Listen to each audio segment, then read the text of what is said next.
কয়েকদিনের টানা বর্ষণে দেশের বিভিন্ন অঞ্চলে জনজীবনে নেমে এসেছে চরম ভোগান্তি।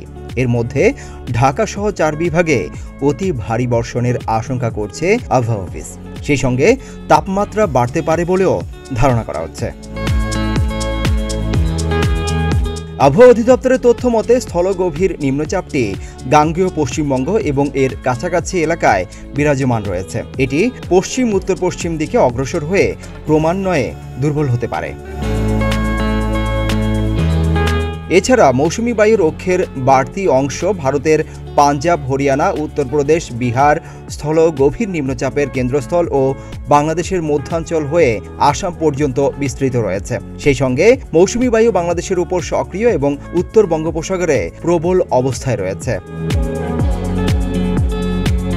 এ পরিস্থিতিতে আবহাওয়া অফিস আশঙ্কা করছে সোমবার সন্ধ্যা পর্যন্ত রাজশাহী ও খুলনা বিভাগের অধিকাংশ জায়গায়, রংপুর, ঢাকা ও বরিশাল বিভাগের অনেক জায়গায় এবং ময়মনসিংহ, সিলেট ও চট্টগ্রাম বিভাগের কিছু কিছু জায়গায় অস্থায়ীভাবে দমকা অথবা ঝোড়ো হাওয়া সহ হালকা থেকে মাঝারি ধরনের বৃষ্টি অথবা বজ্রসহ বৃষ্টি হতে পারে।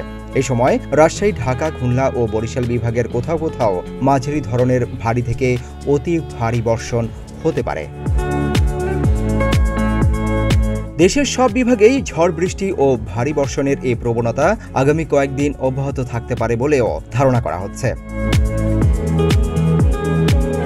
এদিকে কয়েকদিনের গরমের পর ঝড় বৃষ্টি হওয়ায় প্রকৃতিতে কিছুটা ঠান্ডা বিরাজ করছে। তবে আবহাওয়া অফিস জানিয়েছে তাপমাত্রা আবারও বাড়তে পারে।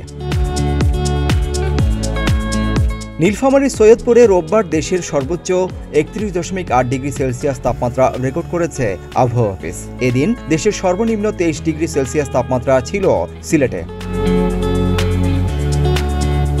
আবহাওয়া অফিস আরও বলছে, সারা দেশে সোমবার দিনে তাপমাত্রা বাড়তে পারে 1 থেকে 3 ডিগ্রি সেলসিয়াস। এছাড়া রাত এবং আগামীকাল মঙ্গলবার দিনে তাপমাত্রা ও 1 থেকে 2 ডিগ্রি সেলসিয়াস পর্যন্ত বাড়তে পারে। এর পরের 24 ঘন্টা তাপমাত্রা আরও অপরিবর্তিত থাকতে পারে।